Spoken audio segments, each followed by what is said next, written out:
Anyway. Our last game. Yeah.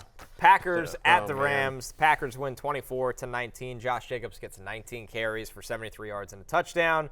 Tucker Kraft has emerged as a legit tight end 1 in fantasy right now. This is another one. He was on the love list, and we talked about him on Fantasy Football pregame. What we talked about was the fact that he had taken over this job from Luke Musgrave.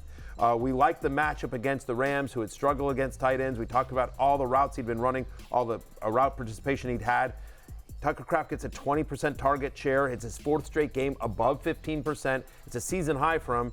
And he's now, very quietly, the 5th best tight end in fantasy on a points-per-game basis. So on offense, we like quarterback by Jordan Love. No Christian Watson, no Romeo Doubs, so a more narrow target tree and a good matchup. Made sense that Tucker Kraft, we didn't expect 2 touchdowns, but there's a reason he was on the love list this week. Yeah, definitely. Jaden Reed continues to be a monster of sorts in terms of at least like per play and per target, but just 6 targets as well.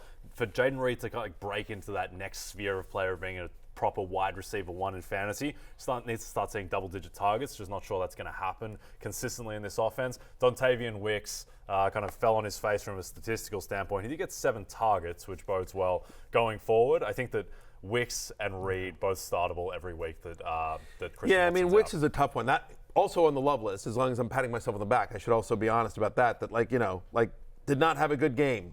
Wide receiver 69 from the love list. But to your point, he did get 7 targets. He did have a 28% target share. We expect him to come down with more than 2 balls if he gets 7 targets as well. It was also a weird game. Jordan Love didn't play great. There were some bad turnovers. Big Josh Jacobs game. He got 19 rushing attempts in this one as well. So better days ahead for Dontavian Wicks. I believe in the talent, and obviously the role is there. Just didn't work out for him on Sunday. Love has some Favre in him. He really does. A little bit. He is really wild sometimes, and it's probably great in fantasy because it leads to awesome production. Also leads to wild turnovers. Yep. Had a good conversation with a Cowboys fan at the Steelers game about where Dak Prescott ranks among quarterbacks. And I was like, after the Jordan Love yesterday, I was like, I think I'll take Dak over Jordan Love. Real football. Fantasy-wise, maybe Love, because of the volatility and the Favre-ness. Perhaps he's more valuable there. But yeah, it hasn't been a great, all 3 games are wild. Dak played terrible last night. I mean, I know, but he was good on the last second drive. in MVP last year. He's still, you got to bake that into. His offensive line struggling. There were some bad turnovers. Pittsburgh had no business losing that game. Dak's bad good. Turnovers. Dak's Dak good. is good. Yeah, he's the 9th to 11th best quarterback in the league. Dak, you know what, Dak is Kirk Cousins. Dak is good, not great. Yeah. He's never going to be great, but he's good. Yeah. He's above average. He's an above average NFL quarterback. We don't know yet. Jordan Love could be great. Oh, Jordan Love. That's my argument. Jordan Love my could be argument an is MVP. that we have seen Dak's ceiling. Yeah. And Dak's ceiling is very, very good. I agree with you. He's a top 12 quarterback in real life in the NFL. Yeah, Jordan Love has the ceiling to be the top 3 quarterback. Yes. He has that in. Yes, and I don't think Dak does. I think at this point, one thing. Now the Rams are on a bye, but it's worth noting that Jordan Whittington, who we talked up a lot both last Tuesday and the Tuesday before on the waiver wire, we've talked about it. 10 targets, 7 for 89. A lot of it came late in the game when they were in comeback mode, but he's averaging over 14 points over the last 2 weeks, 24.3% target share. He's a proud member of Live at Noon on the Cock. He did his best to keep me in the game. Unfortunately, he's in a sling.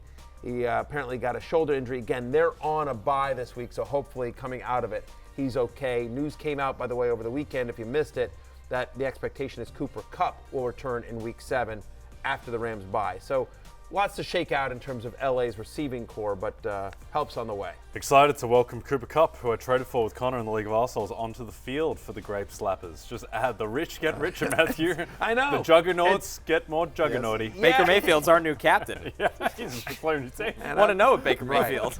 Yeah, meanwhile, I'm sitting here hoping Rashee Rice. You got to make moves. It's Nobody's going to trade with you. I know that's the problem. No one is going to trade with you. I've got all these injuries. Rashee Rice. That was a killer to me. Yeah, that's fine. That's Christian McCaffrey. No worries. Still, the train rolls on. Yeah, well, you have Jordan Mason. It doesn't count. Because it was well drafted, well prepared. I give credit for that.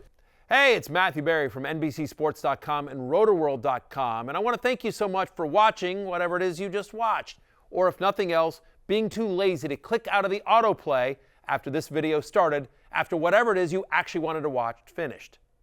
But now that you're here, I'd like to take a moment here to ask you respectfully now, okay? I'm asking you respectfully to subscribe to the NFL on NBC YouTube channel. You'll get the latest Roto World fantasy news headlines, all sorts of great shows, including my own Fantasy Football Happy Hour. So go subscribe now. Again, I'm asking respectfully.